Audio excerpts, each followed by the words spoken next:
মাঠে তোমরা আক্রমণ করে আল্লাহর ওলিদের রক্ত ঝরাইছ, সেই মাঠে তোমাদেরকে কোনো ইস্তেমা করতে দেওয়া হবে না, হবে না, হবে না।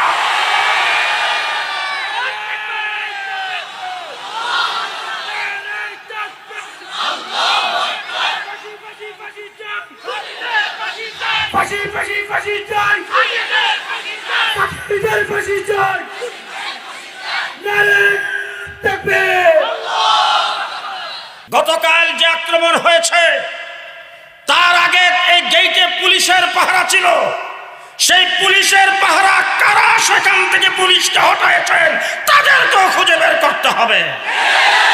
প্রশাসনের ভিতরে আওয়ামী দূষর যারা গাপ্পি মেরে বসে আছে তাদের আমরা অপসারণ চাই।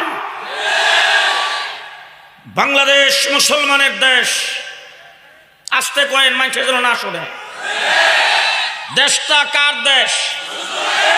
আমি শুধু একটি কথা আপনাদের সামনে বলতে চাই, ইংরেজ পরে 200 বছর এই দেশে শোষণ করেছেন।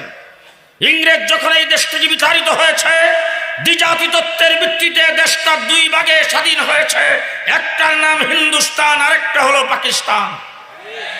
আমরা তখন পূর্ব পাকিস্তান হিসাবে পাকিস্তানের অংশ হয়েছিলাম, কিন্তু আমি আপনাদের সামনে উল্লেখ করতে চাই আমাদের ভাষা বাংলা, কলিকাতার ভাষা কি, আসামের ভাষাও বাংলা, ত্রিপুরার ভাষাও বাংলা। ত্রিপুরা তখন হিন্দুস্তানের অংশ, আসাম হিন্দুস্তানের অংশ, কলিকাতা বাংলা ভাষাভাষী বাঙালি হওয়ার পরও হিন্দুস্তানের অংশ। আমরা কেন পাকিস্তানের অংশ হলাম সেটার জবাব দিবেন আমার বয়ান শেষ। বলেন আমরা কেন পাকিস্তানের অংশ? জি, আমরা মেজরিটি মুসলমান, মুসলিম অধ্যুষিত হওয়ার কারণে আমরা তখন পাকিস্তানের অংশ হয়েছিলাম।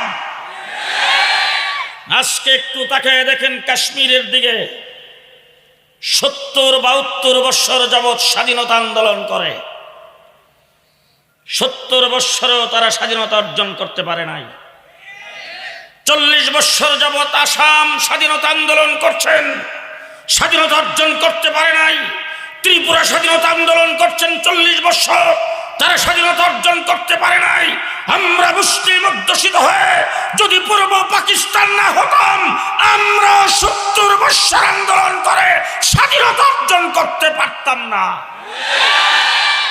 9 মাসে স্বাধীনতা অর্জন করেছি কিসের বিনিময়ে?